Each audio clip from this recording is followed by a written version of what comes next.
BSP के senior leader चाचा रामनिवास विमल जी के चरणों में नमन करता हूं।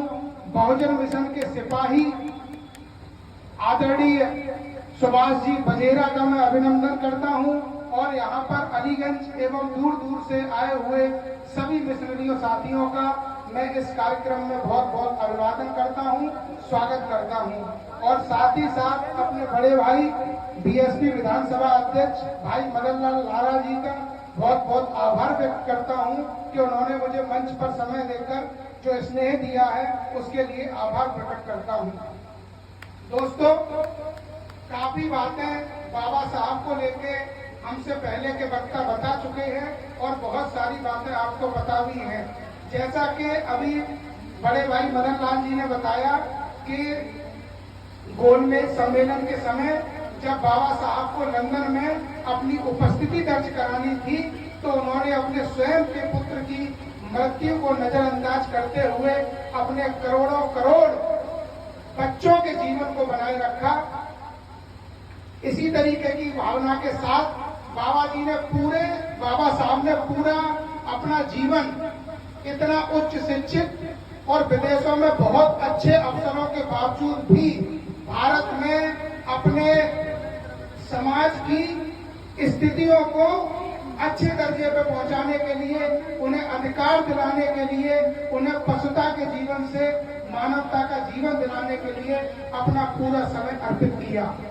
यह हमारे लिए बहुत ही गौरव की बात है कि पूरे विश्व में चाहे कितना भी बड़ा अपने समय का लोकप्रिय नेता रहा हो, लेकिन हम सबके लिए ये बहुत गौरव की बात है कि 60 से भी ज्यादा देशों में सिर्फ पूरे विश्व में इकलौते एक महापुरुष की जयंती मनाई जाती है, वो है हमारे पुर के पूज्य बाबा साहब डॉक्टर बी.आर. अम्बेडकर। यह गौरव विश्व के किसी भी अन्य महापुरुष को प्राप्त नहीं है। किसी की एक देश में ज्यादा से ज्यादा 2 देश में 3-4 देशों में मानने वाले लोग हो सकते हैं। 60 से ज्यादा देशों में जिन्हें इतना आदर, सम्मान और ख्याति प्राप्त है, वो सिर्फ परम पूज्य बोधिसत्व भारत रत्न बाबा साहब डॉक्टर बी.आर. अम्बेडकर हैं और हम इस चीज से गौरवान्वित हैं कि हम सब उन्हीं के खून की पैदाइश हैं। दोस्तों, अभी आदरणीय सुभाष जी ने बाबा साहब की मूर्तियों की बात की, तो ये अपने आप में एक रिकॉर्ड है कि पूरे विश्व में यदि किसी एक व्यक्ति की सबसे ज्यादा प्रतिमाएं अगर स्थापित हैं तो वो पूज्य बाबा साहब की हैं। और इसमें भी दूसरा एक तथ्य ये भी है कि अन्य महापुरुषों की जो भी प्रतिमाएं लगाई गई हैं वो मूल रूप से सरकारी खर्चे पर लगाई गई हैं, लेकिन इकलौते बाबा साहब ही ऐसे महापुरुष हैं जिनकी अधिकतर प्रतिमाएं उनके ही समाज के व्यक्तियों ने, उनके ही अनुयायियों ने और उनमें श्रद्धा रखने वाले लोगों ने खुद के ही खर्चे से लगवाई है। ये भी अपने आप में एक रिकॉर्ड है कि उनके लिए कहीं से कोई सरकारी अनुदान या कुछ नहीं मिला। ये श्रद्धा भाव पूरे देश में सिर्फ बाबा साहब को प्राप्त है। संविधान निर्माण के समय की एक छोटा सा वाकया है कि जब 57-58 साल की उम्र पर आके देश के आजादी के उपरांत जब देश के संविधान के बनाने का मसला आया तो उस समय देश के सभी बड़े बड़े महापुरुषों, सरदार वल्लभ भाई पटेल, महात्मा गांधी, नेहरू जी, इन सभी की आस, उम्मीद, नजरें सिर्फ बाबा साहब पर थी। उन्होंने उनसे आग्रह किया, अनुरोध किया कि आप देश के कानून को बनाने का काम करिए। जब बाबा साहब ने इस काम का बीड़ा उठाया तो मधुमेह के रोगी थे, डायबिटीज के पेशेंट थे और एक 57, 58, 59 साल की उम्र पर जाके ये उन्होंने संविधान को लिखने का काम किया। उनके निजी सहायक थे नानक चंद रत्तू, जो पूरे समय उन्हीं के साथ रहते थे।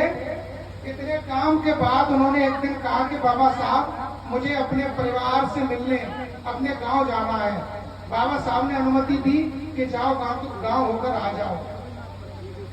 रत्तू अपने गांव होके आ भी गए। उन्होंने बाबा साहब से कहा कि आप अभी तक लगे हुए हैं।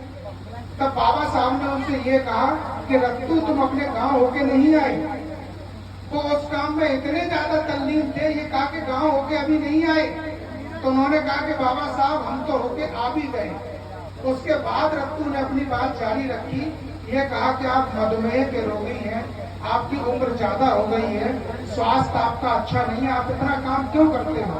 उन्होंने कहा कि रत्तू, मेरी बीमारी से सिर्फ मैं ही अकेला मरूंगा, सिर्फ मेरी ही मृत्यु होगी, लेकिन यदि इस देश के कानून को बनाने का काम, जिसमें मैंने अपने करोड़ों बेटे बेटियों के लिए तमाम अधिकारों को निहित किया है, यदि ये काम मैंने अपने शरीर की वजह से बीच में रोक दिया तो मुझे तो मरना ही है, लेकिन ये काम अगर बीच में रुक गया तो हमेशा हमेशा के लिए मेरे देश के करोड़ों दलित और पिछड़े बेटे बेटियों की मृत्यु हो गई। इस भावना के साथ उन्होंने काम किया।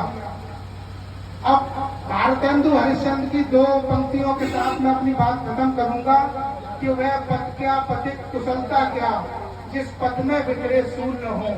वह पथ क्या पथिक कुशलता क्या, जिस पथ में बिखरे सूल न हो। नाविक की कार्य कुशलता क्या, यह धारा है प्रतिकूल न हो।